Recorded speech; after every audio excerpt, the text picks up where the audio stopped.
दोस्तों का बहुत बहुत स्वागत है। दोस्तों, अक्सर सर्दियों में ठंड बढ़ते ही ब्लड प्रेशर भी बढ़ने लगता है और इसके कई कारण हैं।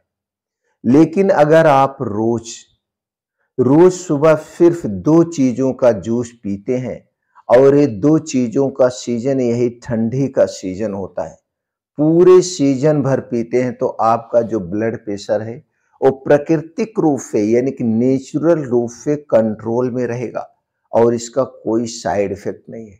तो दोस्तों, आज के वीडियो में हम जानेंगे इस जूस के पीछे का वैज्ञानिक सच्चाई क्या है, डॉक्टरों का क्लिनिकल अनुभव क्या कहता है और सर्दियों में इस जूस को पीने का सही तरीका और मात्रा क्या है। दोस्तों, कुछ हमारे बीच में ऐसे फल और सब्जियां पाई जाती हैं, अगर हम उनका जूस आयुर्वेद के तरीके से पिए तो हमारा blood pressure, blood sugar naturally तरीके से कंट्रोल में रहेगा।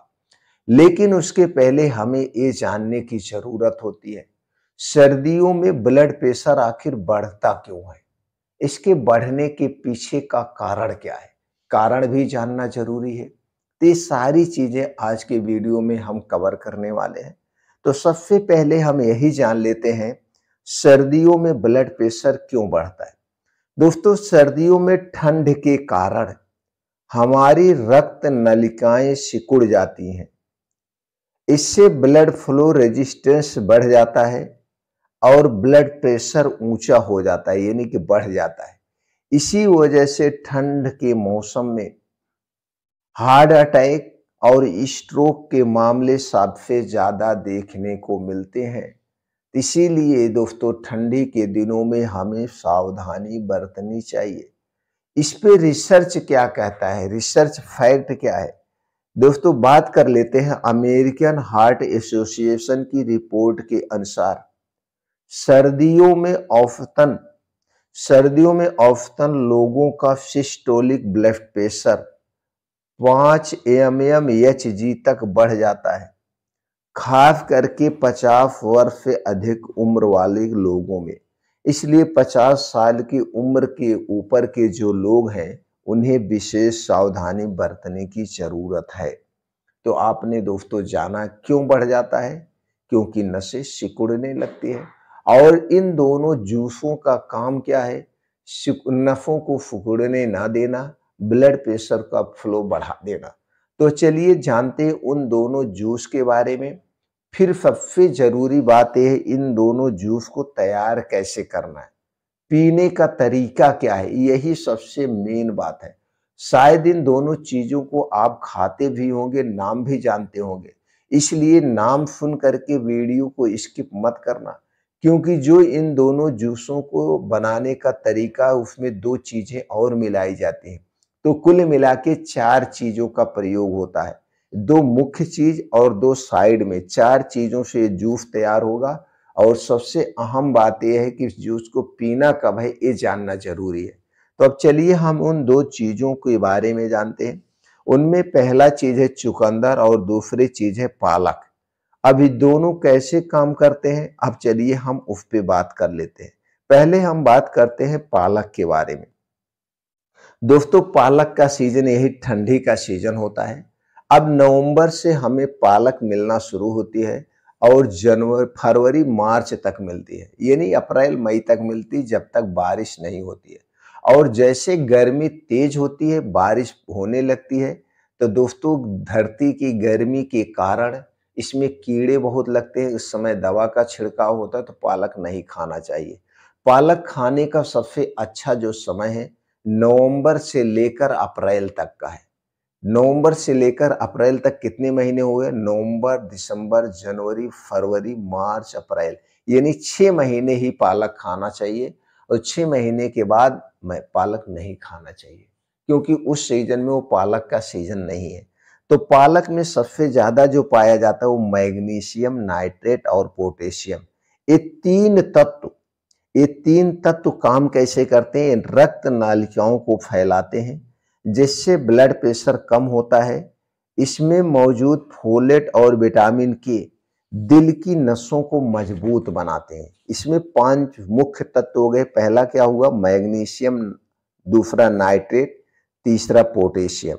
ये तीनों का काम आपने क्या देखा? ये रक्त की जो नलिकाएं हैं उन्हें फैलाता है। और इसमें विटामिन के पाया जाता है और फोलेट। इनका काम क्या है? ये दिल की नसों को मजबूत बनाते हैं। यानी कि 5 सबसे महत्वपूर्ण चीजें पाई जाती हैं। और इसके अलावा पालक में जो मौजूद पोटेशियम है, इस शरीर से अतिरिक्त सोडियम को बाहर निकालने का काम करता है, जिससे ब्लड प्रेशर नेचुरल तरीके से कंट्रोल में रहता है। आपने देखा किस तरह से ये काम करता है पालक। अब हम बात कर लेते हैं चुकंदर की। दोस्तों, चुकंदर में मौजूद नेचुरल नाइट्रेट शरीर में जाकर के नाइट्रिक ऑक्साइड यानी कि NaO बनाते हैं, जो रक्त नालिकाओं को रिलैक्स कर देता है। इससे ब्लड प्रेशर 5 से 10 mmHg तक कम हो सकता है। तो जो लोग रोजाना चुकंदर का जूस पीते हैं, उनका ब्लड प्रेशर औसतन 8 mmHg तक घट जाता है। यानी कि इतना अगर बढ़ा है तो कम हो जाएगा। चुकंदर का रस दोस्तों हार्ट की मांसपेशियों को ऊर्जा देता है, जिससे ब्लड सर्कुलेशन बेहतर होता है और बीपी संतुलित हो रहती है, यानी कि संतुलन में रहती है। तब दोनों ने देखा दोस्तों चुकंदर और पालक किस तरीके से काम करते हैं। अब जब ये 2 चीजें लेते हैं, इसके साथ 2 चीजें और लेना है, कुल मिला के 4 चीजों से ये जूस तैयार होगा। अब चलिए जानते हैं दोस्तों इनके फायदे क्या है। दोस्तों, इन दोनों के जूस को अगर आप नियमित सेवन करते हैं, जितने दिन तक सीजन है, और दोनों ही चीजें एक ही सीजन में पाई जाती है। नवंबर से चुकंदर भी मिलना शुरू होता है और दोस्तों अप्रैल तक मिलता है, जब तक बारिश नहीं होती है, और पालक भी। तो दोनों का कॉम्बिनेशन एक साथ है और दोनों एक ही सीजन में पाए जाते हैं। और दोनों मिला करके हमारे शरीर को कैसे फायदा पहुंचाती है उसके बारे में जानते हैं। सबसे बड़ा फायदा जो है, ये रक्त प्रवाह सही रहता है, धमनियों में सूजन कम होती है, कोलेस्ट्रॉल और ऑक्सीडेटिव स्ट्रेस बढ़ता है, ब्लड प्रेशर प्राकृतिक रूप से संतुलित रहता है। और इस पे वैज्ञानिकों का क्या आंकड़ा है, वैज्ञानिक लोग क्या कहते हैं, चलिए एक आध रिसर्च के बारे में जान लेते हैं। दोस्तों, ब्रिटिश जर्नल ऑफ न्यूट्रिएंट्स कि इस पे दोस्तों रिसर्च क्या कहता है। अगर हम रिसर्च की बात करें तो ब्रिटिश जर्नल ऑफ न्यूट्रिएंट्स 2019 की एक स्टडी में पाया गया कि 15 दिन तक पालक प्लस चुकंदर का नियमित जूस पीने से ब्लड प्रेशर में 7 से 8 mmHg तक सुधार हुआ और धमनियों में लचीलापन बेहतर हो गया, जिसके कारण ब्लड प्रेशर नियंत्रित में था। अब इन दोनों को जूस बनाने का तरीका क्या है और जूस कब पीना है और सावधानी क्या बरतनी है, तो चलिए जूस बनाने की विधि के बारे में जानते हैं। दोस्तों, इसके लिए आपको चाहिए पालक का पत्ता, उसे पहले साफ कर लीजिए, अच्छे से धुल लीजिए। 1 कप पालक का पत्ता चाहिए। चुकंदर की बात करें तो 50 ग्राम से 100 ग्राम तक आप ले सकते हैं, जैसे आपका डाइजेशन है। क्योंकि अगर आप अधिक मात्रा में चुकंदर लेंगे तो इससे गैस, कब्ज, एसिडिटी हो सकती है, क्योंकि इसमें आयरन की मात्रा ज्यादा होती है। तो आप अपने पाचन के अनुसार से 50 ग्राम से 100 ग्राम आप चुकंदर ले सकते हैं। इसके अलावा आपको चाहिए अदरक। 1 इंच का अदरक का एक टुकड़ा लीजिए और आधा नींबू चाहिए। तो अब पालक, चुकंदर, अदरक इसे मिक्सर में डाल के बढ़िया से जूस बना लीजिए और फिर इसी में आधा नींबू निचोड़ के बढ़िया से मिला लीजिए। अब आपका 1 गिलास शुद्ध इन 4 चीजों का जूस तैयार हो गया। अब इस जूस को पीना कब है? इस जूस को रोज सुबह खाली पेट पीना है। कब पीना है? खाली पेट। बस एक बात का ध्यान देना है, जूस पीने से पहले और जूस पीने के 2 से ढाई घंटे बाद तक आपके मुंह में कुछ भी नहीं जाएगा, कुछ भी खाने पीने की जरूरत नहीं है। इस तरह से अगर आप इन दोनों चीजों का जूस लगातार जितने दिन तक इसका सीजन है पीते हैं, तो दोस्तों आपको फायदा अवश्य मिलेगा। इसके साथ एक चीज का और ध्यान देना है, जो आप रिफाइन किया गया नमक खा रहे हैं, नमक नहीं लेना है। इसके स्थान पे आप सेंधा नमक ले सकते हैं। और रात का खाना सूर्य डूबने के 1 घंटा पहले खाना है।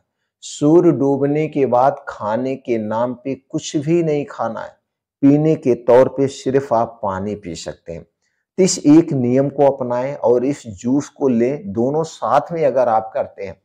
तीसरी चीज, एक चीज और अपना लीजिए, चीनी, मैदा, रिफाइन से बनी हुई जितनी चीजें उसे खाना छोड़ देंगे तो आपको ब्लड प्रेशर के लिए दवा खाने की जरूरत नहीं पड़ेगी। इसके साथ साथ डेली रोज 1 से 1.5 घंटे योगा करिए, प्राणायाम करिए, मेडिटेशन करिए, तो आपका ब्लड प्रेशर हमेशा नियंत्रित में रहेगा। अब सावधानी की बात करें, परहेज की बात करें, दोस्तों अगर आपको किडनी स्टोन की समस्या है तो पालक का सेवन सीमित करें, क्योंकि इसमें ऑक्सालेट होते हैं। चुकंदर का अधिक सेवन से गैस, एसिडिटी हो सकती है। यदि आप बीपी की दवा ले रहे हैं तो जूस पीने से पहले अपने डॉक्टर की सलाह लें। सर्दियों में जब भी बीपी बढ़ता है तो इस जूस से आपके शरीर को दोस्तों नेचुरल आपको ऊर्जा मिलेगी, प्राकृतिक संतुलन बना रहेगा और ताकत भी मिलेगी। याद रखिए, प्रकृति के नुस्खे काम करते हैं जब आप उन्हें निरंतर से अपनाते हैं और उसे फॉलो करते हैं।